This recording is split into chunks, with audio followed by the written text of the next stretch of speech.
I know Bertie as a pan tuner, and the first set of players on double second with 3 sticks. I know Bertie really getting to know him one-to-one was in City Symphony Panyard on St. Paul Street under the breadfruit tree.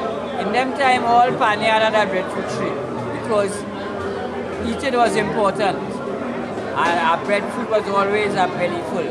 So in the majority of Panyards, we used to have a breadfruit tree.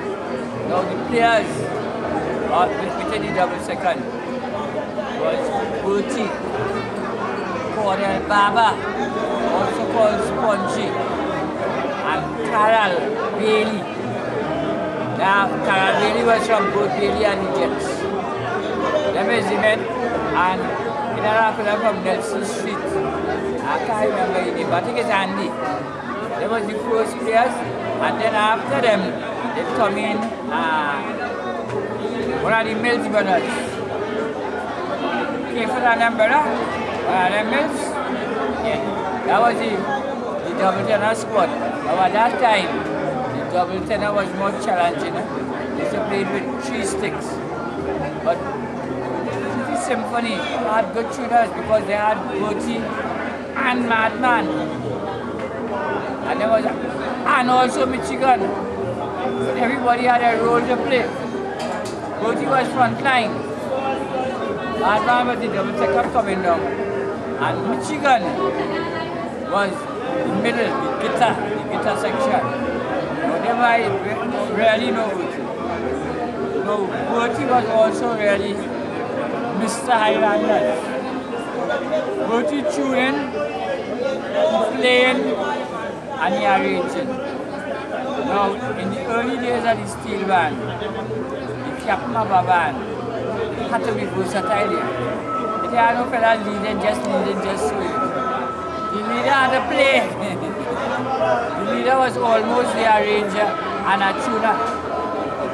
Bertie could do all. And I had to come over Bertie as a pan tuner for the time being. Bertie in them days is what used to call a saga boy.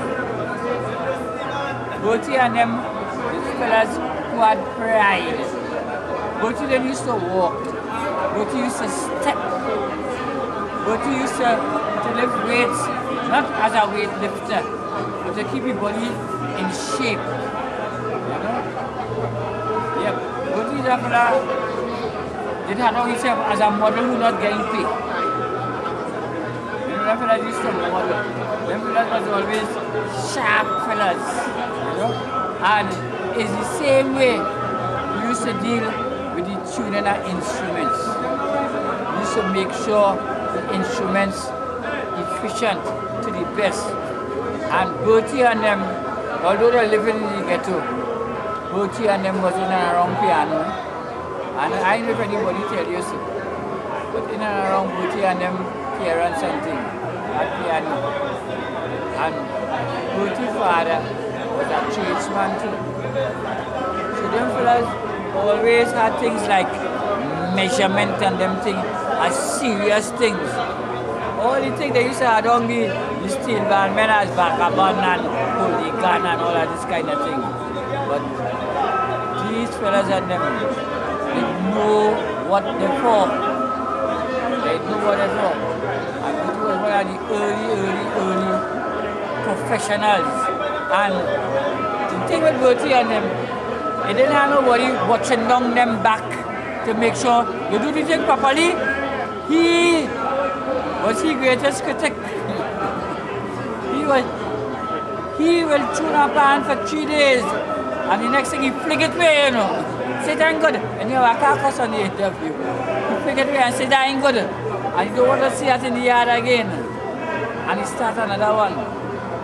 That's the kind of fella Bertie Marshall was. And I don't know if anybody tell you this in the interviews.